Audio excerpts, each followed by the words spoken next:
ஓம் யதாக்னே தாகியா சக்தி ராமகிருஷ்ணே ஸ்திதாகியா சர்வ வித்யா ஸ்வரூபாம் தாம் சாரதாம் பிரணமாம்யகம். தீயில் வெம்மை உறைவது போல் ஸ்ரீராமகிருஷ்ணரில் உறைபவளும் அனைத்து அறிவு வடிவிலனும் ஆகிய அன்னை சாரதியை வணங்குகிறேன்.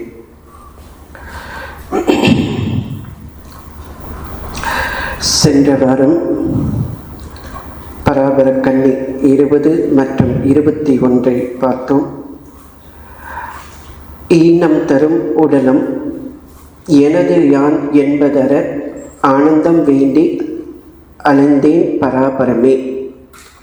அடுத்ததாக என்புருகி நெஞ்சம் இலகி கரைந்து கரைந்து அன்புருவாய் நிற்க அலைந்தேன் பராபரமே. இந்த இரண்டையும் பார்த்தோம். இறை அனுபூதிக்கு நம்முடைய இறை இயல்பை உணர்வதற்கு தடையாக இருப்பது இந்த உடல்தான், அந்த உடல் மேல் கொண்டிருக்கின்ற அபிமானம்.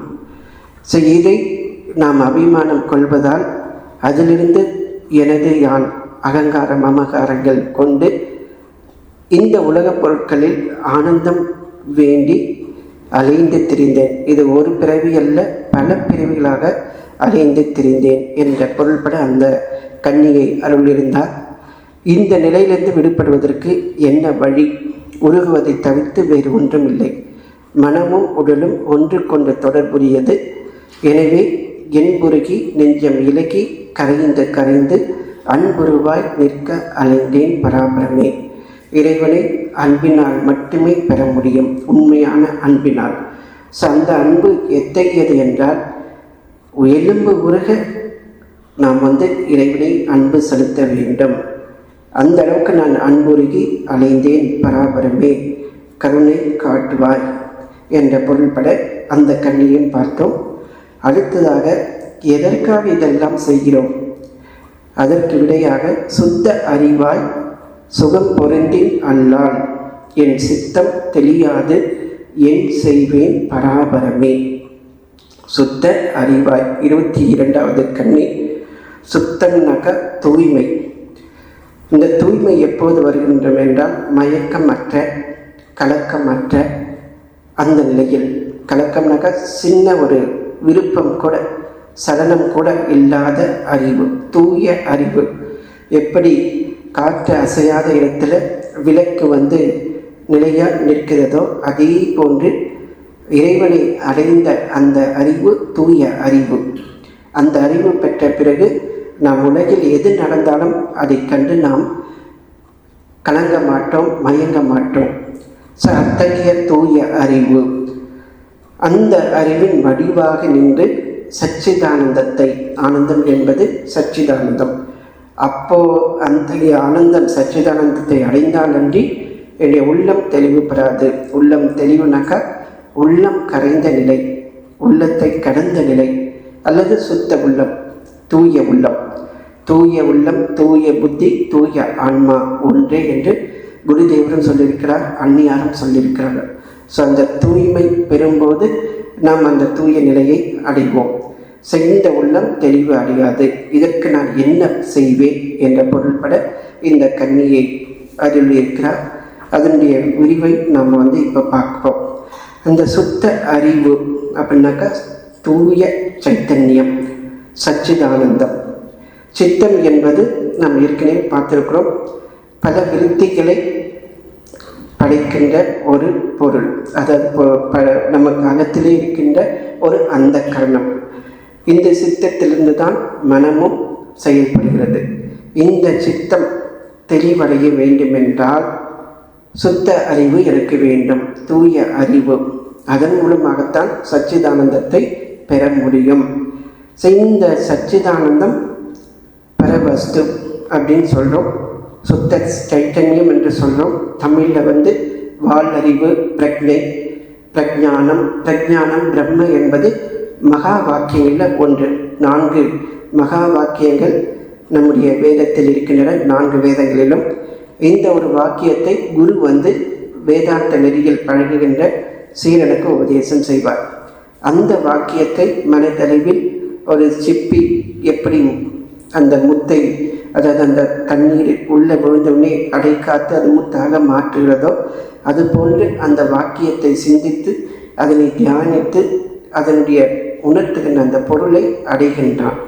அத்தகைய ஒரு பிரஜானம், இந்த பிரஜானத்தை அடைவதுதான் மனித பிறனுடைய லட்சியம். இந்த சைத்தன்யம் எதனால் நமக்கு தெரியவில்லை அப்படின்னு பார்க்கும்போது மயக்கம். மயக்கம்னாக்கா எப்படிப்பட்ட மயக்கம்னா, ஒரு கண்ணாடி இருக்குது, அந்த கண்ணாடியில் நம்ம பார்த்தோம்னாக்கா நம்ம உருவம் நல்லா தெரியும். அதே கண்ணாடி உடைஞ்சிடுச்சுன்னா ஒவ்வொரு கண்ணாடியிலும் ஒவ்வொரு உருவம் தெரியும், நம்முடைய உருவமே தெரியும். இது ஒரு பொருள் தான் அந்த கண்ணாடியில் தெரியுது. அதாவது உடைந்த கண்ணாடியிலும் ஒரு பிம்பம் தான் தெரியுது, நம்முடைய ஒரு பிம்பம் தான் வெவ்வேறு தெரியுது.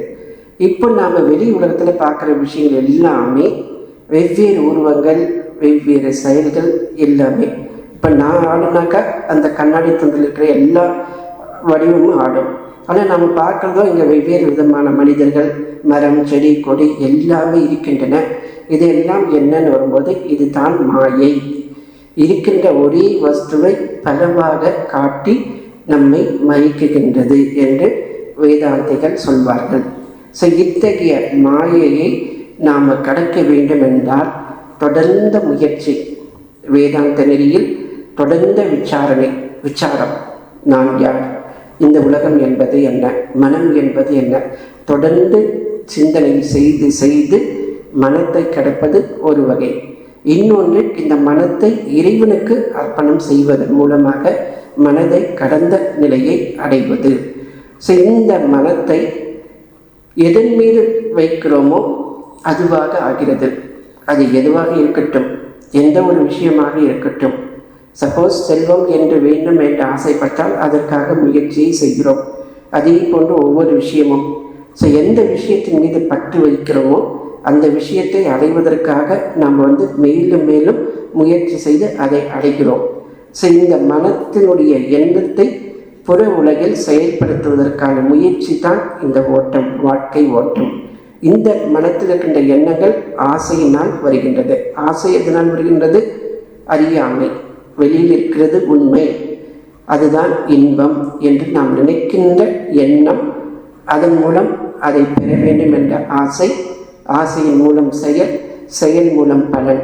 ஒரு செயல் முடிந்த பிறகு, ஒரு பலனை பெற்ற பிறகு இன்னொரு செயல், இன்னொரு ஆசை. இப்படி ஆசையின் பின்பு, செயலின் பின்பு, பலனின் பின்பு நாம் ஓடிக்கிட்டே இருக்கிறோம். இந்த மனத்தை எப்படி இறைவனிடத்தில் ஒடுக்கம் செய்வது அப்படின்னு பார்க்கும்போது பல வழிகள் நம்முடைய மதத்தில் சொல்லப்பட்டிருக்கின்றன. இதில் ஒன்று, இந்த சித்தம் என்பதை பற்றி சுவாமி விவேகானந்தர் ராஜயோகம் புத்தகத்தில் அற்புதமாக விளக்கியிருக்கிறார். அது என்னன்னு இப்போ பார்க்கலாம். இப்போ நம்ம ஏற்கனவே இந்த விஷயத்தை பற்றி பல வகுப்பில் சொல்லியிருக்கிறோம். இந்த சித்தம் என்பது விருத்திகளை தோற்றுவிப்பது. யோக சித்த விருத்தி நிரோதக, பலவிதமான எண்ணங்களை, உருவங்களை எடுப்பது. இதை தடுப்பது தான் யோகம். இந்த விருத்திகளை தடுப்பது தான் யோகம். இதுக்கு ஒரு விஷயத்தை நம்ம ஏற்கனவே சொன்ன மாதிரி, ஒரு கண் இருக்குது, அது ஒரு விஷயத்தை பார்க்குது. வெளியில் இருக்கிற காட்சி பொறியியல் கிடையாது, அது செகண்டரி. கண்கள் மட்டும் இருந்தால் போதாது. இந்த வெளியில் இருக்கிற ஒரு பொருள் கண்ணு, இது மட்டும் இருந்தால் போதாது. அதுக்குள்ள ஒரு புலன்கள் இருக்கின்றது, அந்த புலன் உறுப்பு தேவை. அடுத்ததாக மனம், அந்த மனம் அந்த பொறியோடு சேர வேண்டும். புலன் உறுப்பு, இந்த பொறி, அதுக்கப்புறம் இந்த விஷயம், இது மூணும் சேர்ந்து மூளைக்கு சமிக்ஞை செய்கிறது. அதுக்கப்புறம் அந்த வடிவத்தை இந்த சித்தம் இருக்கிறது. அந்த சித்தத்திலிருந்து நாம் இதுதான் இந்த பொருள் என்று நாம் தீர்மானிக்கிறோம். இதுதான் அந்த புலன்கள், மனம், புத்தி, நான் உணர்வு. இதுதான் அந்த கரணம். இவை எல்லாமே சித்தத்தினுடைய பல்வேறு வடிவங்கள் சொல்லி சுவாமிஜி சொல்கிறார். அதாவது புலன்கள், மனம், புத்தி, நான் உணர்வு, இந்த அந்த கரணங்கள் எல்லாமே சித்தத்தினுடைய வெவ்வேறு பகுதிகள். ஸோ இந்த எண்ணம் என்பது ஒரு ஈர்ப்பு சக்தி, அதாவது எல்லையற்ற ஆற்றல் நமக்குள்ளே இருக்குது, அந்த சித்தத்துக்குள்ளே இருக்குது. அந்த ஆற்றல் பிரபஞ்சத்துக்குள்ளே இருக்குது. இந்த பிரபஞ்சத்திற்குள்ள இருக்கிற ஆற்றலை கிரகித்து அது சித்தம் வெளியில் அனுப்புது, எண்ணமாக அனுப்புது. இது எப்படின்னாக்கா, உணவிலிருந்து நம்ம சக்தியை பெறுகிறோம். அந்த உணவின் மூலமாக உடல் இயக்கம், உடலெல்லாம் இயங்குது. அதிலிருந்து மற்ற நூல் சக்திகளை சித்தம் எண்ணமாக வெளியில் அனுப்புது. ஸோ இப்படி பார்க்கும்போது மனம் ஒரு உணர்வு பொருள் கிடையாது, அது சித்தத்தினுடைய ஒரு பகுதி. அந்த சித்தத்துக்கும் பின்னாடி எது இருக்குதுனாக்கா ஆத்மா, ஆன்மா. அந்த ஆன்மா இந்த சித்தத்தின் பின்னாடி இருக்கிறதால அந்த சித்தம் செயல்படுகிறது. ஸோ இந்த சித்தத்தை விருத்திகளாக எடுக்க முடியாமல் தடுப்பது தான் நம்முடைய வேலை, யோகத்தினுடைய வேலை. ஸோ இந்த சித்தம்னாக்கா நமக்கு தெரியுது, அது மனத்தினுடைய ஒரு மூலப்பொருள். அந்த புறக்கரணங்கள் எல்லாமே ஒரு சமிக்ஞை. ஒரு குளத்தில் ஒரு கல் எரிந்தாக்கா அது எப்படி அந்த குளத்தில் இருக்கிற தண்ணி எல்லாமே அலைகளாக மாறுதோ, அதே போன்று ஒரு எண்ணம் மனத்தில் தோன்றவுடனே அந்த சித்தம் பல்வேறு அலைகளாக போகுது. இந்த சித்தத்தை தடுப்பது தான், எண்ணங்களை தடுப்பது தான் யோகம். ஸோ இப்படி இந்த யோகத்தை எப்படி கைவர பெறுவது, அதாவது ஆன்மா, இந்த சித்தம், விருத்தி, இது 3 தான் நம்மக்கிட்ட இருக்கிறது. புறத்தில் ஒரு குடம், அதுவும் அகத்தில் இருக்குது. அடுத்ததாக நம்முடைய ஆன்மா. இந்த ரெண்டும் தொடர்பு படும்போது விருத்தி, எண்ணங்கள் வருது. ஸோ இந்த மனதிற்கு 3 விதமான நிலைகள் இருக்குது. இந்த மனம் என்பது ஒரே நிலையில் இருக்கிறது கிடையாது. அது ஏற்கனவே நம்ம சொல்லியிருக்கிறோம், சத்வகுணம், ராஜசகுணம், தாமச குணம். இந்த தாமசம் தீமை செய்வது, அதாவது சுயநலம். இந்த சுயநலத்தை தவிர்த்து வேறு எதுவுமே கிடையாது. தனக்காக எது வேண்டுமானாலும், எந்த எல்லைக்கு வேண்டுமானாலும் செல்வது, தீய நெறிக்கு செல்வது. அடுத்தது ரஜஸ், அதாவது பெயர் புகழ் ஆசைப்பட்டு செய்வது. சத்துவ குணம், அந்த சத்துவ குணத்தில் மனம் அடங்குகிறது. இந்த சத்துவ குணத்தை நாம் பெற வேண்டும். அதுக்கு ஆற்றல் தேவை. முதல்ல நாம் சத்துவகுணம் பெற்றால்தான் மனத்தை அடக்க முடியும். அது எப்படின்னா, ஓடுற குதிரையை நாம் பிடிச்சு அதை அடக்கிறது மாதிரி தான். மனமாகிய குதிரை நம்ம அதை இழுக்கிற இழுப்புக்கெல்லாம் போகாமல் அதை கட்டுப்படுத்தி நிலைநிறுத்துவது தான் ஒரு சாதகன் செய்ய வேண்டும். இதுக்கு சோம்பலாக இருக்கக்கூடாது, ராஜச இதோடு அடையக்கூடாது. சாத்விகமாக இருந்தால்தான் அந்த மனத்தை அடக்க முடியும். அதிலிருந்து வலிமை வரும். அந்த வலிமையின் மூலமாக நாம் இந்த மனத்தை வசப்படுத்த முடியும். இந்த சித்தம் பார்த்தீங்கன்னாக்கா 5 நிலைகளில் வெளிப்படுதுன்னு சொல்கிறார் சுவாமிஜி. இந்த சித்தம் நமக்குள் இருக்கிற அந்த மனதிற்கு மூலப்பொருளான அந்த சித்தம் சஞ்சல நிலை. சஞ்சல நிலை என்பது ஒரு விஷயத்தை அடைய முடியாமல் இருக்கும்போது, ஒரு துன்பம் வந்துவிட்டதாக நாம் நடிக்கும்போது மனம் சஞ்சலப்படுகிறது. ஒரு பற்றின் காரணமாக அதை அடைய முடியாத நிலையில் இருக்கும்போது சஞ்சல நிலை. இது சம்ஸ்கிருதத்தில் ஷிப்தம் சொல்லிட்டு சொல்வாங்க. அடுத்தது மந்த நிலை.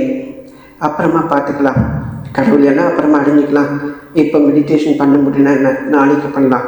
ஜெபம் இன்னைக்கு பண்ணலாம் என்ன, அடுத்த நாள் பண்ணிக்கலாம். இப்படி போஸ்ட்பான் பண்ணுறது, ஒரு விஷயத்தை உற்சாகமே இல்லாமல் செய்வது, இது மந்த நிலை, மூட நிலை. அடுத்ததாக பன்முக நிலை. ஒரே நேரத்தில் பல விஷயங்களை பற்றி சிந்தனை பண்ணிகிட்டு இருக்குது. மெடிடேஷன் பண்ணுவோம், அந்த மெடிடேஷனுக்குள்ளே 1000 எண்ணங்கள் ஓடிட்டு இருக்கும். இது பலமுக நிலை, விஷிப்தம் சொல்லிட்டு சொல்வாங்க. அடுத்ததாக இதை தாண்டி ஒரு நிலை, ஒருமுகப்பட்ட நிலை. இந்த 3 நிலைகளிலும், அதாவது சஞ்சல நிலை, மந்த நிலை, பலமுக நிலை, இதை 3த்தையும் கடந்த ஒரு நிலை ஒருமுகப்பட்ட நிலை, ஏகாக்கிரக நிலை. சித்தம் ஒரே ஒரு விஷயத்தை பற்றி கொள்ளுது.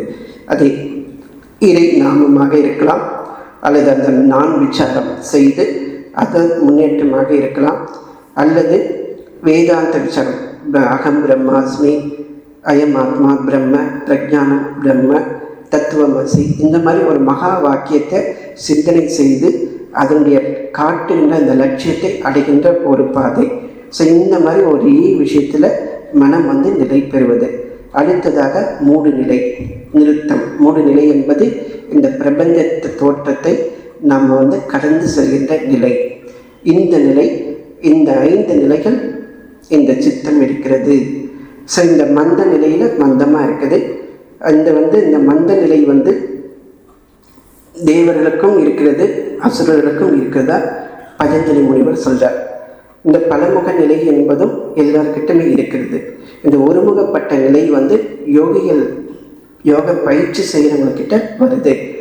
மூடு நிலையில் நமக்கு சமாதி உண்டாகிறது அப்படின்னு இந்த முதல், அதாவது 2வது சூத்திரம் சமாதி பாதம் பதஞ்சலி யோக சூத்திரத்தில் 2வது சூத்திரத்துக்கு சுவாமி விவேகானந்தர் அற்புதமாக விளக்கம் சொல்லியிருக்கிறார். யோக சித்த விருத்தி நிரோதக. இதை எல்லாருமே ஒரு முறை திரும்ப திரும்ப படித்து பாருங்க. நம்ம சொன்னது எல்லாமே அதனுடைய ஒரு சுருக்கம். ஸோ இப்போது சித்தம்னா ஒரு டெஃபினிஷன், ஒரு விளக்கம் நாம் தெரிஞ்சிட்டோம். ஸோ இந்த சித்தம் தெளிய வேண்டும். இந்த 4 விதமான நிலைகளிலிருந்து விடுபட்டு ஏகாக நிலையில் அந்த மூடு நிலையில் நாம் போய் சேர வேண்டும். அப்போது தான் அந்த சித்தம் தெளியும். இந்த சித்தத்தை எப்படி தெளிவிப்பது? அதுக்கு பல வழிகள் இருந்தாலும் நாம் இப்போ ஞான நெறியில் ஒரு விஷயத்தை சொல்கிறோம். அதை பற்றி, ஞான நெறியை பற்றி பாரதியார் ஒரு பாடலை இயற்றியிருக்கிறார். அது சுத்த அறிவே சிவம், அதாவது அறிவே தெய்வம் என்ற தலைப்பில் அவர் இயற்றியிருக்கிறார். 1000 தெய்வங்கள் உண்டுன்னு சொல்கிற தொடங்குற அந்த பாடல், அதில் ஒரு விஷயத்தை அவர் சொல்கிறார். உள்ளது அனைத்திலும் உள்ளொளி ஆகி ஒளிந்திடும் ஆன்மாவே, இங்கு கொள்வதற்கு அரிய பிரம்மம் என்றே மறை கூவுதல் கேளீரோ.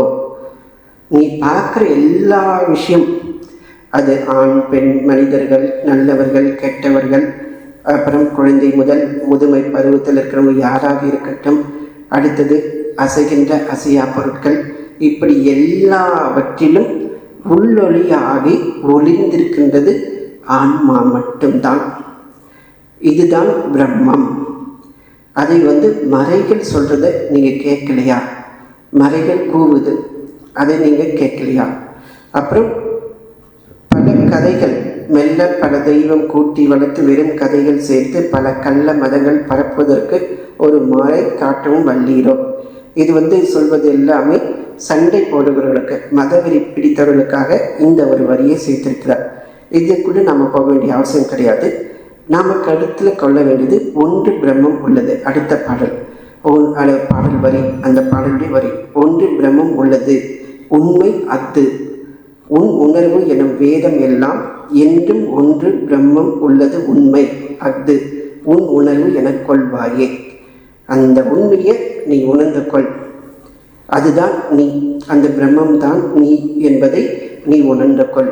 இந்த ஒரு விஷயத்தை நாம் பிரிச்சுக்கிட்டு அனைத்தும் பிரம்மம், அதை தவிர்த்து வேறு எதுவுமே இல்லை என்ற ஒரு நிலையில் வாழ்வது ஒரு பெரிய ஆன்மீக சாதனை.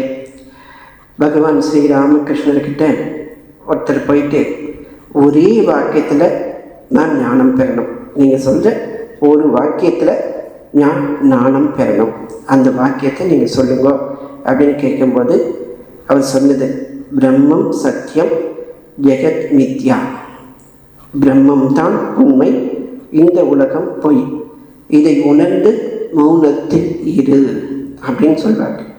ஸோ இதை கேட்ட பிறகு அவருடைய மனம் மௌனத்தில் இருந்தது. இறைவன் மட்டுமே உண்மை, மற்றது எல்லாமே ஜெகத் மித்யான்னு வரும்போது இந்த உடம்பும் சரி இந்த உலகமும் சரி மித்யை. ஸோ இந்த உடம்புக்கு என்ன நடந்தாலும் அது ஒரு சாட்சியாக பார்ப்பேன், அதுக்கப்புறம் இந்த உலகத்தில் எது நடந்தாலும் அதையும் நான் சாட்சியாக பார்ப்பேன். என்னுடைய நிஷ்டையெல்லாம் அந்த பிரம்மத்திலே இருப்பது. இது பார்த்தீங்கன்னாக்கா ஏரோப்ளேனில் நம்ம ஒரு சிட்டிக்கு போகிறது, சென்னையிலேருந்து புதுடெல்லி போகிற அந்த ஒரு வேகம், ஜெட் வேகத்தில் போகிறது, எந்த ஒரு சிந்தனையும் இல்லாமல் ஏகாக்கிரக சித்தனிலே இருப்பது இந்த பிரம்மம் சத்தியம் ஜெகன் மித்யா. இது அட்வான்ஸாக இருக்கிற, அதாவது முன்னேறிய சாதுகளுக்கு இந்த உபதேசம் நல்ல பலன் அளிக்கும். ஆனால் நமக்கு தான் சில நேரங்களில் கான்சன்ட்ரேஷன் வருது, சில நேரங்களில் எல்லாமே பிரம்மம் தெரியுது, ஆனால் பல நேரங்களில் நாம் மறந்துடுறோம். அப்படின்னாக்கா எப்படி நாம் அந்த நிலையில் அடைவது அப்படின்னு வரும்போது அதுக்கு பக்தி நெறி, முன்னது ஞான நெறி.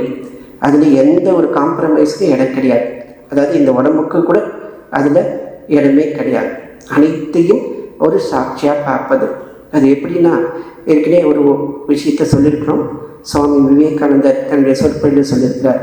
அவர் ஹரித்துவாரில் இருக்கும்போது ஒரு சாதுவை புலி கவ்விக்கிட்டு போகுது. அப்போது அவர் சோகம் சோகம் சிவோகம் சொல்லிகிட்டே இருப்பார். நான் அந்த சிவம், நான் அந்த சிவம். புலி இழுத்துட்டு போகுது. அப்படி நிலையிலும் அவர் சொல்வது, இந்த உடம்பு நான் கிடையாது, இந்த புலியின் இந்த உணர்வு எல்லாமே சிவம் தான், சிவம் தவிர்த்து வேறு எதுவுமே இல்லை. இந்த ஒரு நிலை ஞான நிலைக்கு உரித்தானது.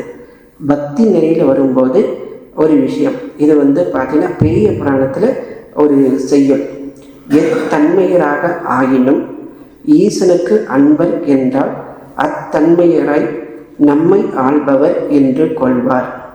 சித்தம் தெளிய சிவன் அஞ்செழுத்து ஓதும் வாய்மை நித்த நியமம் என பெற்று நெறிகின்றார். இது ஒரு நாயன்மாரை பற்றி சொல்கின்ற ஒரு பாடல். எத்தன்மையராக இருக்கட்டும், அதாவது அவர் எந்த குலத்தில் பிறந்தாலும் சரி, உயர்ந்த குலமோ தாழ்ந்த குலமோ, சிறுவனோ அல்லது பெண் ஆணோ பெண்ணோ யாராக இருந்தாலும் சரி, அவங்க சிவபெருமானுடைய அன்பர்கள், பக்தர்கள்னாக்கா அவங்க தான் நம்முடைய உறவு, அவங்க தான் நமக்கு உறவு என்று கொள்பவர்கள். அதுக்கப்புறம் அவங்க நம்முடைய உறவுனா எதனால்? சித்தம் தெளிவு பெறும் பொருட்டு சிவனுடைய 5 எழுத்து நாமத்தை நியமப்படி, அதாவது வாய்மை நித்த நியமம், உண்மையாகவே ஈடுபாட்டோடு குரு எப்படி உபதேசம் பண்ணியிருக்கிறாரோ அந்த மாதிரி சொல்லி ஜபம் செய்து அவரையே சிந்தனையில் செய்து வாழ்கின்ற நெறியினர். ஸோ இந்த சித்தம் தெளிவதற்கு என்ன ஒரு வழினாக்கா, இறைவனுடைய திருநாமத்தை நியமத்தோடு ஓதி வருவது, அதன்படி வாழ்க்கையை நடத்துவது. ஸோ இந்த நிலையில் யார் வாழ்கிறார்களோ அவர்கள் இந்த சித்தம் தெளியப்படுபவர்களாக மாறுகிறார்கள். அதாவது சித்தத்தில் இருக்கின்ற அந்த கலக்கம் எல்லாமே அவர்களை விட்டு நீங்குகின்றது, அந்த அறியாமை மெல்ல மெல்ல மறைகின்றது. ஸோ இப்படிப்பட்ட அந்த சித்தத்தை தெரிவிப்பதற்கு என்ன வழி அப்படின்னு பார்க்கும்போது இன்னொரு வழி, அதாவது அதே தான் இறைவனை நினைப்பது தான். அது இன்னும் கொஞ்சம் கீழ்நிலையில், அடுத்த நிலையில் கோபாலகிருஷ்ண பாரதி அவர் நந்தனார் சரித்திரம் அவர் நாடகமாக்கினார். அதாவது திருநாளை போவார் நாயனார் அவருடைய சரித்திரத்தை நந்தனார சரித்திரம் என்று அவர் நாடகமெல்லாம் ஆக்கினார். அதுக்கு பல பாடல்களை, அற்புதமான பாடல்களை ஏற்றிருக்கிறார். அதில் ஒரு பாட்டு தான், பித்தம் தெளிய மருந்தொன்று இருக்குது, பேரின்பம் அதுக்குள்ளே இருக்குது, மற்ற மருந்துகள் எது தின்னாலும் அதுக்கு ஆற்றல் கிடையாது, இந்த அடிமைத்தனத்தை நீக்க முடியாது. அடுத்ததான் இந்த ஒரு மருந்து எதுனாக்கா, எப்படி இந்த மருந்து இந்த உலகத்துக்கு வந்ததுனாக்கா, பாம்பும் புலியும் மெய்ப்பாடுபட்டு தேடி பார்த்து பயிரிட்டது. அதாவது பதஞ்சலி முனிவர் அவரும் வியாக்கிரபாத முனிவர் புலி வடிவத்தில் இருந்தவர், அவங்க 2 பேரும் ரொம்ப தவம் செய்து தேடி இந்த உலகத்தில் பயிரிட்டாங்க. அந்த பயிரிட்டது எங்கன்னாக்கா சிதம்பரத்தில். அந்த இடத்துல பாரளந்த திருமாயனும் வேதனும் பார்த்து கரித்ததுண்டு. அந்த சிதம்பரம் கஷேத்திரத்தில் திருமாலும் நான்மகனும் அவருடைய திருநடனத்தை பார்த்தாங்க. அவங்க 2 பேரும் தான் சிதம்பரத்தில் பகவான் தோன்றுவதற்கு காரணமாக அமைந்தாங்க. 2 பேரும் தவம் பண்ணும்போது, அப்போ சிதம்பரத்துக்கு போய் நீங்கள் தவம் செய்யுங்கள், அங்கே நாங்கள் உங்களுக்கு காட்சி கொடுப்போம் சொல்லிட்டு பகவான் சொல்வார். அதன்படி அவங்களுக்கு காட்சி கிடைத்தது. அந்த நடனத்தை அந்த மகாவிஷ்ணுவும் பிரம்மனும் பார்த்தார்கள். அதுக்கப்புறம் இன்னொன்று, பார்வதி என்ற சீமாட்டியதில் பாதியை தின்றதுண்டு. பார்வதி அந்த பாதையை, எம்பெருமானுடைய பாதையை எடுத்திருக்காங்க. ஸோ இன்னும் பாதி இருக்குது, அந்த பாதையை நீ போய் பார் என்று ஒரு உத்தரவு எனக்கு சொல்லணும். இவர் போய் தன்னுடைய எஜமான்கிட்ட கேட்குறார், நான் சிதம்பரம் போகணும், அனுமதி கொடுங்கன்னு கேட்குறேன். அப்படி அப்போ அவர் சொல்கிறார், மீதி இருக்கு, நீ போய் பாரு அப்படின்னு நீங்கள் சொல்லுங்க. அதுக்கப்புறம் 10 திசையும் பரவி படர்ந்தாலும் பார்த்து பிடியாரே. நீங்கள் எந்த திசைக்கு போனாலும் சரி இந்த பித்தம் தெரியாது. தத்தி குதிக்கும் தாளங்கள் போடும் தண்டை சிலம்பு கொஞ்சம் தித்திக்கும் தேனோ செங்கரும்போ நல்லம் சித்த ஒளியாருக்கு. என் சித்தத்தை கட்டி இழுக்குது, அங்கே சென்றால் போதும் கண்டால் தீரும் பித்தம். ஸோ இங்கே வேறு எங்கே போனாலும் என்னுடைய பித்தம் தெரியாது, சித்தமும் தெரியாது. அது எப்படின்னாக்கா, இறைவனுடைய திருநடனத்தை தியானம் பண்ண அந்த திருநடனம் எப்படி தத்தி குதிக்கும் தாளங்கள், அப்புறம் அந்த தண்டை சிலம்பு கொஞ்சம் தித்திக்கும் தேனும், அது தியானம் பண்ண அதாவது இடை பிங்களை சுஷும்னா நாடி, இது வழியாக குண்டலினி சக்தி மேல் எழும்போது ஒவ்வொரு அனுபவம் நமக்கு கிடைக்கும். அந்த அனுபவம் தான் ஒவ்வொரு அனுபவம் இறை ஆனந்தம். ஒவ்வொரு படிநிலையில் கடைசியாக அந்த குண்டலினி சக்தி சகசாரத்தில் சேரும்போது அந்த யோக நிலை, நிர்விகல்ப சமாதி நிலை கூடுகிறது. ஸோ அந்த ஒரு தியான நிலையில் இருக்கிறவங்களுக்கு அந்த ஓசையை அவர்கள் கேட்பார்கள். இந்த ஓசையைத்தான் ஓங்காரம் என்றும் சொல்வார்கள். நம்ம மனத்தை ஒருமுகப்பட்டு தியானம் பண்ண ஒரு நிலைக்கு போகும்போது இறைவனுடைய அந்த ஓங்கார துணி நமக்குள்ள கேட்கும். அந்த மாதிரி மகான்கள் இருந்திருக்கிறார்கள். நம்ம மனத்திலையும் அது போன்ற பெரிய ஒரு மகானெல்லாம் இருந்திருக்கிறாங்க. ஸோ அந்த ஒரு சத்தத்தை நாம் கேட்க முடியும். அப்புறம் அந்த ஊர் சொன்னால் கூட போதும், சிதம்பரம் என்ற ஒரு ஊர் சொன்னால் கூட போதும், பாவம் தொழியும், ஊர்வனி எல்லாம் போய்விடும். அந்த பெயரை கொண்டாடி புலம்புகின்றார்கள். அதாவது அந்த நாமத்தை பார்க்கலன்னா கூட அந்த நாமத்தை யாரெல்லாம் ஜெபம் பண்ணுறாங்களோ அவங்களுக்கெல்லாம் நரை திரை இது எல்லாமே போகும். அதாவது உடல் உணர்வு கடந்த நிலையை போய்விடும். எனக்கு அந்த ஒரு நிலை கொடுக்க பெற அருள் புரியுங்கள், அனுமதி கொடுங்கன்னு கேட்குறாரு. ஸோ இதை நாம் பார்த்தோம். இந்த மாதிரி பக்தி நெறியில் நாம் இறைவனை அடைய முடியும்.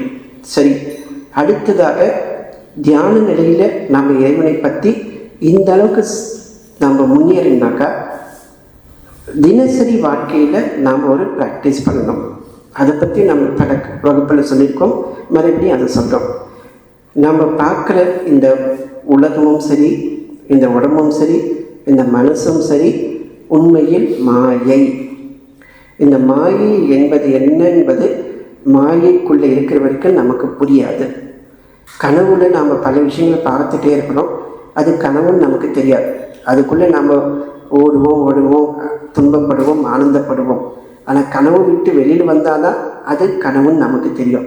ஸோ அந்த மாயைக்குள்ளே இருக்கிறது எல்லாமே நாம் பார்க்குறது எல்லாம் மாயின்னு புரியுது ரொம்ப ரொம்ப கஷ்டம். ஆனாலும் இந்த ஒரு கருத்து மகான்கள் எல்லாரும் சொல்லியிருக்கிறாங்க, இந்த உலகம் ஒரு மாயை, மித்யை. இந்த ஒரு கருத்தை உறுதியாக நாம் பிடிச்சிக்கிட்டு நான் இறைவனுடைய குழந்தை, இறைவனே எல்லாமாக ஆகியிருக்கிறார். அத்வைதியை பொறுத்த வரைக்கும் இது மாயை, கனவு. எது நடந்தாலும் அவன் சாட்சியாக பார்ப்பான். எப்படி அந்த புலி அந்த சாதுவை இழுத்துட்டு போனாலும் அவர் சோகம் சொன்னாரோ அந்த மாதிரி பக்தன் எப்படின்னாக்கா எல்லாமே இறைவன், காண்கின்ற அனைத்துமே இறைவன், என்னுடைய இஷ்ட தெய்வம்.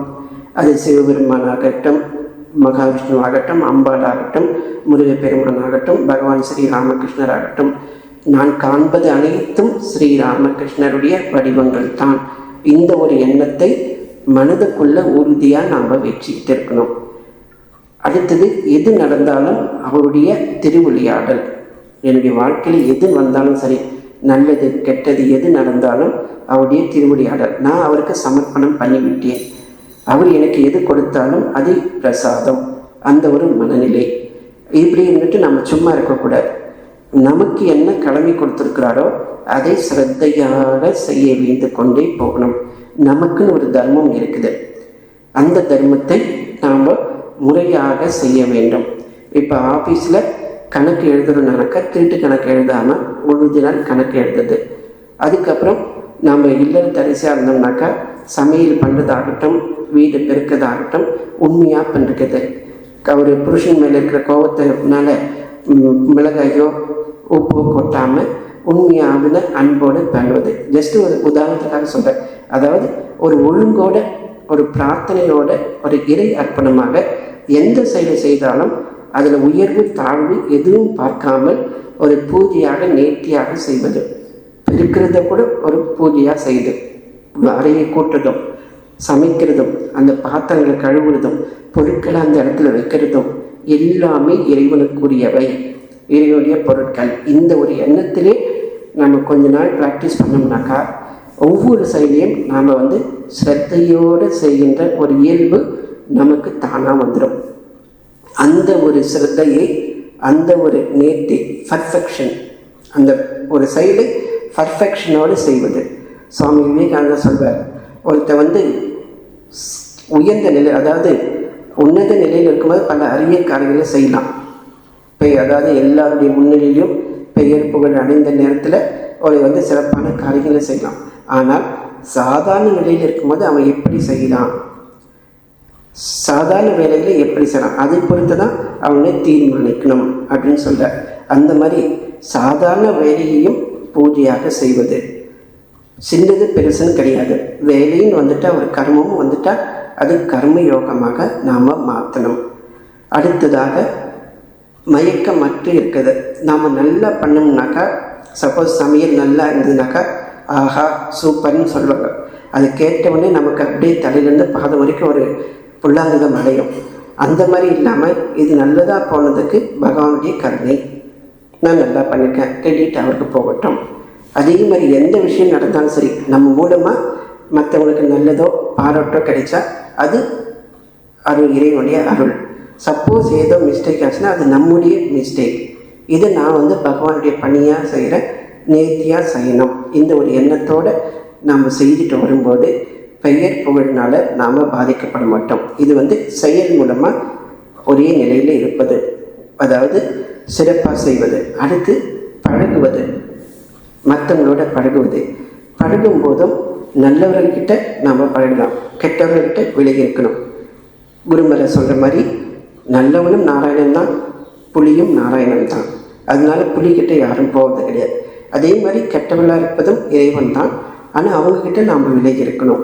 ஸோ உலகினுடைய நல்லது கெட்டது எப்படியோ அதுக்கு ஏற்றபடி நாம் நடனம் ஆட வேண்டும். எப்படி கிருஷ்ணர் அந்த காளிங்கன் தலையில் எப்படி நடனம் ஆடினாரோ அந்த மாதிரி நாம் நடனம் ஆடணும். விஷம் மட்டும் கக்கிவிடக்கூடாது. அதாவது விஷம்னாக்கா ஆசாபாசங்களுக்கு அடிமை ஆகக்கூடாது. மற்றவர்கள் மேலே வந்த பட்சத்துக்கு மயங்கக்கூடாது. யாராக இருக்கட்டும், நமக்கு பிரியமானவர்களும் அந்த சிவஸ்வரூபம் தான், எதிரியும் சிவஸ்வரூபம் தான். அந்த ஒரு மனநிலை, விருப்பு வெறுப்பு எதிலுமே கூடாது. அதுக்கு ஒரே வழி, நம்ம ஏற்கனவே வகுப்பில் சொன்ன மாதிரி அந்நியானுடைய உபதேசம். நாம் நேசிக்கின்ற யாருக்கிட்டையும் எதையும் எதிர்பார்க்காத ஒரு நிலை. எல்லாருக்கிட்டையும் நமக்கு உண்டான வேலையை செய்யணும். எதையும் எதிர்பார்க்காம நம்ம செய்தோம்னாக்கா இவங்கக்கிட்ட அதிகமான அன்பு, அவங்கக்கிட்ட குறைவான அன்பு, இவங்கக்கிட்ட வெறுப்பு அப்படின்னெல்லாம் இருக்க மாட்டோம். ஸோ இப்படி இருப்பதே ஒரு வேதாந்த சாதனை, சமத்துவ நிலை, சமத்துவ யோகம்.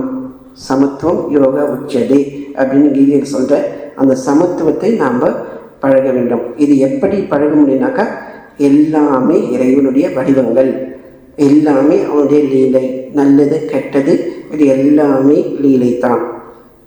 நான் வேறு இதை பார்த்து கொண்டிருக்கிறேன், இறைவன் என் மூலமாக இதையெல்லாம் செய்து கொண்டிருக்கிறார் அப்படின்ற ஒரு எண்ண நிலையில் வரும்போது எது நடந்தாலும் நாம் பாதிப்படைய மாட்டோம். ஸோ நம்முடைய ஐடென்டிஃபிகேஷன், நான் எனது என்பது எல்லாமே இறைவா நான் உன்னுடையது, உன்னுடையவன், இங்கே இருக்கிற உடைமைகள் அனைத்தும் உன்னுடையவை, நான் செய்கின்ற செயல்கள் அனைத்தும் நினக்கு அர்ப்பணம். இந்த ஒரு மனநிலையோடு நாம் வாழ முடிந்தால் அதுதான் சாமர்த்தியம், அதுதான் திறமை. அப்படி யார் சாமர்த்தியமாக திறமையோடு வாழ்கிறார்களோ அவர்கள் இந்த மாயாஜாலத்தை மயங்காமல் கடந்து செல்வார்கள். அல்லது அந்த மாயாஜாலத்தை நடத்துகின்ற பராசக்தியினுடைய அருளை பெறுவார்கள். அவர்களுக்கு அந்த சக்தியை அவளே கொடுத்துருவாள். மாயையில் மயங்காத நிலை. முயற்சி பண்ணாதான் அது நடக்கும். கணக்கு நாம் போடாமல் இருந்தாக்கா சென்டம் வாங்க மாட்டோம், பாஸ்வேர்டு அடைய மாட்டோம். கணக்கு போட தான் அந்த திறமை வரும். அதே மாதிரி நாம் பயிற்சி செய்தால்தான் சர்வமும் சக்தி மையம், சர்வமும் சிவமயம், சர்வமும் ராமகிருஷ்ண மையம் சொல்லிட்டு சிந்தையில் இருந்தால் மட்டும் போதாது. செயலையும் நாம் ப்ராக்டிஸ் பண்ணும்போது தான் அந்த சர்வீஸ்வரனுக்கு நாம் பண்ணுறது எல்லாம் தெரிய வரும். ஓகே, இவங்க உண்மையாகவே பயிற்சி செய்கிறார்கள் என்று நம் மீது அவர் கருணை கொள்ளும்போது, திருப்தி கொள்ளும்போது அவனுடைய அனுகிரகம் நமக்கு வருது. இந்த அனுகிரகம் வரும்போது நடைமுறை வாழ்க்கையில் ஒரு நல்ல முன்னேற்றம் நமக்கு வரும். அது என்ன முன்னேற்றம்னாக்கா, சித்தம் தெளிவடைகிறது. சித்தம் தெளிவடைவது என்றால் ஆசைகளுக்கு மயங்காமல் இருப்பது. புறத்தில் அது எவ்வளவு உயர்ந்ததாக இருக்கட்டும், எவ்வளவு வசீகரமாக இருக்கட்டும், அதை அனைத்தும் ஒரு தோற்றமாக நாம் பார்ப்போம். தோற்றம்னாக்கா வெளியில் இருப்பது தோற்றம், உள்ளில் இருப்பது சத். உடம்பு ஒரு தோற்றம். வெவ்வேறு உடம்புகள், வெவ்வேறு செயல்கள் எதுவாக இருந்தாலும் அதற்குள்ளே உறைவது அந்த ஆத்மா, பரமாத்மா. இதை தவிர வேறு எதுவும் இல்லை. இந்த ஒரு நிலையிலே இருந்துக்கிட்டு எது நடந்தாலும் சலனமாக, எந்த ஒரு சலனுக்கும் ஆட்படாமல் நம்முடைய வேலைகளை செய்துட்டு வந்தால் ஒரு பக்குவ நிலை நமக்கு வரும். நமக்குள்ளே ஒரு அமைதி இருக்கும், ஒரு தெளிந்த ஒரு அமைதி. நம்ம வேலை பண்ணிகிட்டே இருப்போம், அதுவும் நம்புற மாதிரி வேலை பண்ணிகிட்டு இருப்போம். ஆனாலும் நம்ம மனசு அமைதியாக இருக்கும். வேலை பண்ணிகிட்டு இருக்கும்போது பல சிந்தனைகள் போகாது. சமையல் பண்ணிகிட்டு இருக்கும்போது நேற்று நடந்த சினிமா பார்த்ததெல்லாம் மனசுக்குள்ளே போகாது. ஏன்னாக்கா அது மாதிரி பார்க்க மாட்டோம், அதுக்கு மயங்காமல் இருக்க மாட்டோம். இல்லை நேற்று நடந்த சண்டை சச்சரவு பற்றி மனசு நினைக்காது, ஏன்னாக்கா அதுக்கு போக மாட்டோம். இப்படி டே டு டே லைஃப், தினசரி வாழ்க்கையை ஒரு நியம நிஷ்டை, நமக்குன்னு ஒரு கொள்கை வகுத்து அதற்கேற்ப செயல்பட்டோமானால் ஒரு தெளிவு கிடைக்கும். அந்த தெளிவு பெயர் தான் அமைதி. தெளிவு தான் அமைதி, அமைதி தான் தெளிவு. அந்த தெளிவு வந்துவிட்டால் என்ன பிரச்சனை வந்தாலும் நாம் கலங்க மாட்டோம். என்ன வந்தாலும் இறைவன் இருக்கிறார், அவர் ஒரு தீர்வு சொல்வார். அதனால்தான் பெரிய மகான்கள் எல்லாம் பார்த்தீங்கன்னா எது நடந்தாலும் அவர்கள் கலங்குவதே இல்லை. அவர்கள் சமநிலை கொலையவே புரியாது, அமைதியாக இருப்பார்கள். பாரத்தை அவன் மேலே போட்டுட்டு நடப்பதை ஒரு வேடிக்கையாகத்தான் அவர்கள் பார்ப்பார்கள். ஸோ இத்தகைய ஒரு நிலை அபியாசம் என்று சொல்வது. இது ஒரு நாளில் வராது. திரும்ப திரும்ப நாம் அபியாசம் பண்ணிக்கிட்டே போனால்தான் இதை நடைமுறையில் நாம் கொஞ்சம் அச்சீவ்மெண்ட் பண்ண முடியும். இது நாம் பார்த்துட்டு மலைச்சோம்னாக்கா அது நடக்காது. ஆக்சுவலாக சுவாமி விவேகானந்தர் திரும்ப திரும்ப சொல்கிற ஒரு கருத்து, பலமே வாழ்வு, பலவீனமே மரணம். இந்த பலம் என்பது இதுதான், அனைத்தும் இறைமயம். இந்த ஒரு கருத்தை நாம் வலிமையாக பற்றி கொள்ள வேண்டும். என்னுள் இருப்பது, என்னை சுற்றி இருப்பது அனைத்தும் இறைமயம். என்ன நிகழ்ச்சிகள் நடந்தாலும் அது அவனுடைய லீலை. ரெண்டாவது, எனக்கு அழிவு கிடையாது. சுவாமி ராமகிருஷ்ணானந்தர் ஒரு அற்புதமான ஒரு பொன்மொழியை சொல்லியிருக்கிறார். நான் அழிவற்றவன், எனது இயல்பு நிரந்தரமானது. இப்போது பார்க்கின்ற இந்த வாழ்க்கை அழியக்கூடியது, நிரந்தரமற்றது. இந்த ஒரு நிலையை இறைவன் தான் படைத்திருக்கிறார். அவர் இந்த உடம்பின் மூலமாக எதை செய்ய வேண்டுமோ அதை செய்து கொள்ளட்டும். அந்த ஒரு நிலை. ஸோ இந்த ஒரு மனநிலையோடு நம்ம வாழ முடிந்தால் அதுதான் ஆன்மீக வாழ்க்கை. அவர்கள் எல்லாம் பெரிய மகாபுருஷர்கள், குருதேவனுடைய நேரடி சீடர்கள் எல்லாருமே தெய்வ அம்சத்தோடு பிறந்தவர்கள், தெய்வ அம்சத்திலிருந்து வந்தவர்கள், தெய்வத்திலிருந்து வந்தவர்கள். ஒரு சுவாமி தியானம் பண்ணணும்னு அவருக்கு ரொம்ப ஆசை.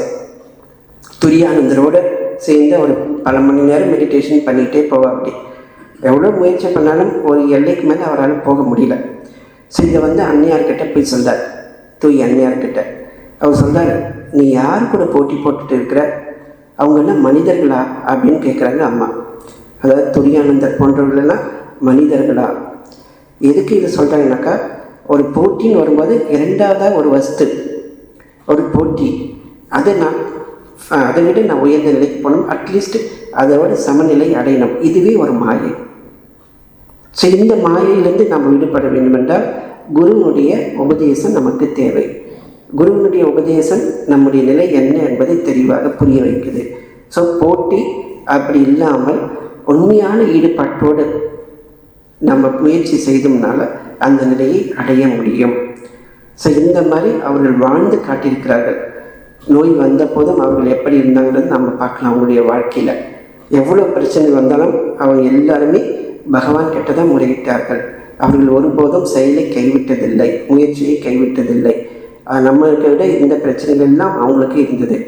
மற்ற சீடர்களெல்லாம் விட்டால் கூட அந்நியாருடைய வாழ்க்கையை பார்க்கும்போது அந்நியாருக்கு இருந்த கஷ்டங்கள் துன்ப தொகைகளை விட நமக்கு ஒரு 10% ஹோல் லைஃப்பில் ஒட்டுமொத்த நம்முடைய வாழ்க்கையை எடுத்துட்டாக்கா அந்நியாரப்பட்ட கஷ்டத்தில் ஒரு 10% கூட நம்ம பட்டிருக்க மாட்டோம். அவங்க வாழ்ந்த வாழ்க்கை அந்த துன்பங்களை நம்முடைய வாழ்க்கையில் ஒரு 10% அடைந்திருக்க மாட்டோம். அப்படி இருந்தும் அவர்கள் வாழ்ந்து காட்டினார்கள். மனிதர்களை போன்ற உடம்பு, மனிதர்களை போன்ற நோய் எல்லாமே அவங்களுக்கு இருந்தது. எப்படி வாழ வேண்டும் என்பதை மனிதனாக பிறந்து வாழ்ந்து காட்டினார்கள். எனவே எந்த ஒரு நிச்சய புத்தி அவங்க எப்படி வாழ முடிந்தது, தான் ஒரு தெய்வம் என்ற உணர்வு அவங்களுக்கு இருந்துக்கிட்டே இருக்கும். பிறந்ததிலிருந்து மறைகின்ற வரை இது ஒரு மித்யை, இது ஒரு மாயை, நான் ஒரு லீலை புரிவதற்காக இந்த உலகத்தில் வந்திருக்கிறேன் என்ற ஒரு நிச்சய புத்தி அவங்கக்கிட்ட இருக்குது. அதே புத்தியை நாம் பெற்றுக்கொள்ள வேண்டும். அவர்கள் திரும்ப சொல்லியிருக்கிறார்கள், அனைவரும் இறைவனுடைய குழந்தைகள், அனைவரும் எல்லையற்ற ஆத்மாவுடைய அம்சங்கள். இதை அவர்கள் சொல்லியிருக்கிறார்கள். தத்துவமசி என்று வேதம் நமக்கு உணர்த்துகிறது. எனவே நான் அழிவற்றவன், நான் ஆன்மா, நான் இறைவனுடைய குழந்தை. இந்த இறைவனுடைய குழந்தை இன்னைக்கு இந்த வேலை செய்து கொண்டிருக்கிறது. அந்த வேலையும் அவருடைய அருளால் செய்து கொண்டிருக்கிறது. இந்த ஒரு பாவனை. ஸோ அவருடைய அருளால் நான் ஒரு வேலை பண்ணனாக்கா முழுமையான ஈடுபாட்டோடு நான் பண்ணணும். ஒரு வழிபாட்டு மனநிலையோடு பண்ணணும். வழிபாடு இறைவனுக்கு தேவையே கிடையாது. பகவானை பூஜை பண்ணணும் அவசியம், பூஜை பண்ணணும் தேவை அவருக்கு கிடையவே கிடையாது. நமக்கு தான் அது தேவை. நம் மனத்தை அவனுக்கு கொடுப்பதன் மூலமாக அவனுடைய அருளை பெறுவதற்காக நம்ம பூஜை பண்ணுறோம். எனவே நமக்கு அந்த தெய்வ நிலையை அடைய வேண்டும் என்றால் அதற்கான முயற்சி செய்ய வேண்டும். நான் சென்னையில் உட்காந்துட்டு மதுரை போய் மீனாட்சி அம்மனை தரிசனம் பண்ண நினச்சிட்டு இருந்தாக்கா பண்ண முடியாது.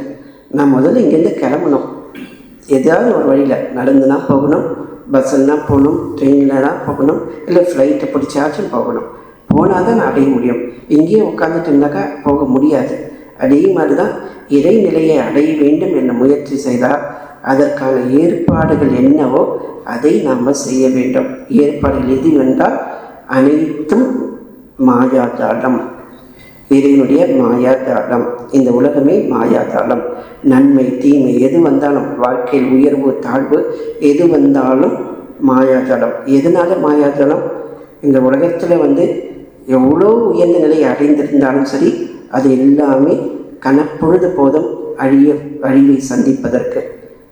துவாரகை கிருஷ்ணர் கட்டினது, அதுவும் இந்த விஸ்வகர்மாவை கொண்டு கட்டினது.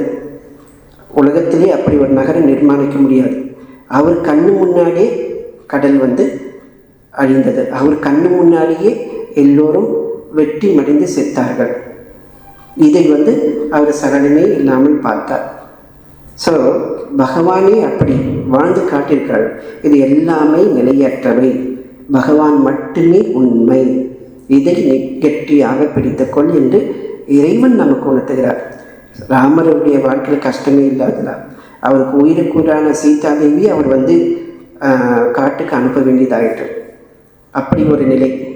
அவர் கண்ணு முன்னாடியே லக்ஷ்மணன் சரையு நதியில் போக வேண்டியதாகிடுத்து. கடைசியில் அவரும் அதே சரையு நதியில் மூழ்கி தன்னுடைய நிஜ சுரூபத்திற்கு சென்றார். ஸோ எதுனாக்கா எல்லாமே ஒரு குறிப்பிட்ட காலம்தான். ஒரு வினையை ஆற்றுவதற்காக வந்திருக்கிறோம். நமக்கென்று ஒரு கடமை என்று சொல்ல முடியாது. நாம் இறைநிலையிலிருந்து வழுவி விட்டதால் அந்த இறைநிலை அடைவதற்கு ஒரு செயல் தேவை. எந்த செயல்னாக்கா மனதை சமநிலைப்படுத்துவதற்கான ஒரு செயல். சமநிலை என்பது எந்த நிலை வந்தாலும் மனத்திலிருந்து ஒரு பிரதி எதிர் சொல், ஒரு பிரதி எதிர், அதாவது சண்டை வரும்போது நாம் மறுபடியும் குத்தினாதான் சண்டையாக மாறும். அமைதியாக இருந்துட்டாக்க பொறுமை மூலமாக நம்ம சகித்து கொள்ளும்போது வலிமை உண்டாகும். நம்ம சண்டை போட அது பிரச்சனை வேறொன்றே போகும். அமைதியாக இருப்பதற்கு ஒரே வழி நான் அழிவற்றவன், அந்த ஒரு உண்மையை உணர்ந்து கொள்வது. அதே நேரத்தில் இந்த உடம்புக்கு என்ன தேவையோ அதை நாம் பண்ணணும். அதாவது நம்முடைய சக்திக்குட்பட்டு என்னென்ன தீமைகளை நமக்கு வரவிடாமல் செய்ய முடியுமோ அதை நம்மால் தடுக்க முடியும். நோய் வந்தால் வைத்தியம் பார்க்கணும், தீயவர்கள்கிட்டேருந்து விலகி இருக்க வேண்டும். வேணும்னே வம்பு பண்ணாங்கனாக்கா அவங்களுக்கு நல்ல ஒரு பதிலடி கொடுக்கறது, இது எல்லாமே ஒரு விளையாட்டு தான். ஆனாலும் மனிதக்குள் அந்த சமநிலையை குறையக்கூடாது. இறைவன் மட்டுமே உண்மை, அந்த ஒரு பகைவனும் இறைவன் தான். நான் ஒரு இறைவன் மூலம் விளையாடி கொண்டிருக்கேன், இறைவன் என்னை இவ்விதம் விளையாடி வைக்கிறார். இந்த ஒரு எண்ணம், இறைவன் என்னிடம் என்னை இவ்விதம் விளையாட வைக்கிறார், இறைவன் தான் என்னை செயலாற்றுகிறான். யார் உண்மையாக நினைக்கிறானோ அவன் தவறான வழியில் செய்வதில்லை. பகவான் ஸ்ரீராமகிருஷ்ணர் சொன்ன உபதேசம். எனவே இறைவன் தான் என்னை செயல் புரிய வைக்கிறார், நான் செயலற்றவன். இந்த ஒரு உண்மையை உணர்ந்து கொள்வது. இறைவன் செயல் புரிபவன், அவன்தான் கர்த்தா, நான் செயலற்றவன் என்பதை உணர்ந்து செயலுக்கு பொறுப்பானவன் போல் செயலில் ஈடுபடுவது. இது அமுத மொழியில் குருதேவர் சொன்ன உபதேசம். இந்த நாம் வாழ்வதற்கான ஒரே வழி. மாயையை வெல்வதற்கு, சித்தத்தை தெளிவிப்பதற்கு இது மட்டும்தான் ஒரே வழி. அதாவது இறைவன் தான் செயல் புரிபவன், நான் செயலற்றவன். ஆனாலும் செயலுக்கு பொறுப்பானவன் போல் செயலில் ஈடுபட்டு அதனுடைய பலன்களை அவனுக்கு அர்ப்பணம் செய்ய வேண்டும். இது எப்படின்னா, கங்கையில் இருந்துக்கிட்டு கங்கை தண்ணியை எடுத்து கங்கைக்கு அர்ப்பணம் பண்ணுறது மாதிரி, கங்கைக்கு அதனுடைய தண்ணி தான் அர்ப்பணம் பண்ணுறோம். அதே மாதிரி தான் பிரம்மத்திலிருந்து நாம் தோன்றியிருக்கிறோம், பிரம்மத்தின் மூலமாக தான் செயல்படுகிறோம், பிரம்மத்திலேயே நாம் மீண்டும் கரைய போகிறோம். இந்த ஒரு விஷயத்தை நாம் மறக்கக்கூடாது. எப்படி நாம் காலையில் பிறந்ததுலேருந்து இறப்ப மடிக்க ஒரு ஐடென்டிஃபிகேஷன்லேருந்து கட்டாயமாக நாம் மாறி இருக்க மாட்டோம். ஒரு அடையாளம் நமக்கு இருந்துக்கிட்டே இருக்கும். அது என்னன்னாக்கா, நான் ஒரு ஆண், எனக்கு இந்த பெயர், இந்த ஒரு ஐடென்டிஃபிகேஷன் பிறந்ததுலேருந்து இறந்தது வரைக்கும் நமக்கு இருந்துகிட்டே இருக்கும். அந்த பெயர், அந்த வடிவம், இந்த எத்தகைய நிலை வந்தாலும் சரி, இன்பத்துன்பம் வந்தாலும் சரி, இந்த ஐடென்டிஃபிகேஷன் நாம் விட மாட்டோம். அதே போன்ற ஒரு ஐடென்டிஃபிகேஷன், நான் இறைவனுக்குரியவன், இறைவன் தான் செயல்படுபவன். இந்த ஐடென்டிஃபிகேஷன், அதாவது ஆண் பெண் அந்த பெயர் எல்லாமே இறைவனுக்குரியது. நான் ஒரு கருவி, அந்த கருவி மூலம் இறைவன் தான் என்னை இவ்விடம் செய்விக்கிறான். அப்படி செயல் புரியும் போது உயர்ந்த செயலை நாம் செலக்ட் பண்ணி செய்யணும். அதாவது நமக்கு என்ன கொடுத்திருக்கிறாரோ அதை நேர்த்தியாக செய்ய வேண்டும். உயர்ந்த மனநிலையோடு, சிறந்த ஒரு லட்சியத்தோடு, உண்மையான ஈடுபாட்டோடு செய்ய வேண்டும். அப்படி செய்தால்தான் அது பூஜையாக மாறும். ஏனதான என்று செய்யக்கூடாது, விருப்பினால செய்யக்கூடாது, அதிகப்பற்றினாலும் செய்யக்கூடாது. இயல்பாக ஒரு நதி எப்படி பாய்ந்து கொண்டே போகிறதோ அதே போன்று நம்முடைய கடமைகளை ஒரு பூஜையாக செய்து கொண்டே போனால் ஒரு அமைதி, ஒரு நேர்த்தி நமக்கு வரும். அந்த ஒரு அமைதி தான் நம்முடைய சித்தத்தை தெளிவிக்கின்ற மருந்து. கலங்கின பொருள் ஒரு பாத்திரத்தை ஷேக் பண்ணும்போது அது கலங்கும். அமைதியாக வச்சுட்டாக்கா அந்த ஷேக்கிங், அதாவது அசைதெல்லாம் கலங்குறதெல்லாம் மறைந்து நிலையாக இருக்கும். ஸோ இந்த மாதிரி நம்முடைய சித்தம் களைவதற்கு ஒரே காரணம் ஆசை. ஆசைக்கு என்னன்னாக்கா, நம்முடைய உடம்பு மேலே நம்ம வச்சிருக்கிற நான், எனது என்ற அகங்காரம், மமகாரங்கள், அடுத்து பிரதி செயல், இது எல்லாத்துக்கும் க்ளோஸ் பண்ணது ஒரே ஒரு அஸ்திரம் எதுனாக்கா, நான் அவனுக்குரியவன், நான் இறைவனுடையவன். இந்த ஒரு கருத்தை பற்றி கொண்டு ஒவ்வொரு செயலும், இதே செயலை தான் நம்ம செய்கிறோம். அதே ஒரு இல்லற தரிசாக இருந்தால் அதே செயலை செய்கிறோம். அலுவலகத்தில் வேலை பார்த்தால் அதே வேலை தான் பார்க்கிறோம். ஒரே ஒரு வித்தியாசம், நான் இறைவனுக்குரியவன், பகவான் தான் என் மூலமாக செயல்படுகிறார், நான் செயலற்றவன் அல்லது அக்கர்த்தா. என் மூலமாக நடப்பது எல்லாம் அவன்தான் செய்கிறான். இவ்விதம் அனைத்தையும் இறைவனுக்கு அர்ப்பணம் செய்துவிட்டால் அந்த சுத்த அறிவு நமக்கு வரும். அந்த சுத்த அறிவு வரும்போது உண்மையான ஆனந்தம் நமக்கு வரும். சுத்த அறிவாய் சுகம் பொருந்தின் அல்லாஹ் என் சித்தம் தெரியாது என் செய்வேன் பராபரமே. இந்த ஒரு கண்ணியை நாம் டே டு டே லைஃப்பில் ப்ராக்டிஸ் பண்ணும்போது எந்த அளவுக்கு சத்தியம் என்பதை நாம் உணர்ந்து கொள்ள முடியும். ஸோ இந்த ஒரு வகுப்பில் ஒரே ஒரு கண்ணிக்கு இந்த அளவுக்கு ஒரு எக்ஸ்பிளனேஷன் வந்துவிட்டது. ஸோ வருகின்ற வியாழக்கிழமை நம்முடைய மடத்தில் அகண்ட நாம ஜபம் காலையில் 5 மணியிலிருந்து இரவு 3 வரைக்கும். ஸோ நம்ம கேலண்டரில் மந்த்லி ப்ரோக்ராமில் அடுத்த வாரம் வகுப்புன்னு போட்டிருக்கிறாங்க. எல்லோரும் அந்த அகண்ட நாமத்தில் பங்கேற்றுக்கிட்டு அடுத்த வாரம் அந்த அகண்ட நாமத்தில் கலந்து கொள்ளுங்கள். அதற்கடுத்த வாரம் கௌதம் மணிஞ்சி இருக்கிறார். அவர் பல நிகழ்ச்சிகள். ஸோ அதுலேயும் அடுத்த வாரம் இருக்காது. ஏப்ரல் மாதம் முதல் வியாழக்கிழமை மீண்டும் நாம் இந்த பராபர கண்ணியில் வாயிலாக சந்திப்போம். ஓம் சாந்தி சாந்தி சாந்தி. ஹரிஹி ஓம் தத்சத். ஸ்ரீராமகிருஷ்ணார்பணமஸ்து.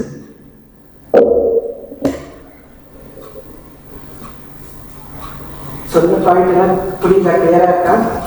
எதுவும் கன்ஃபியூஷன் எதுவும்?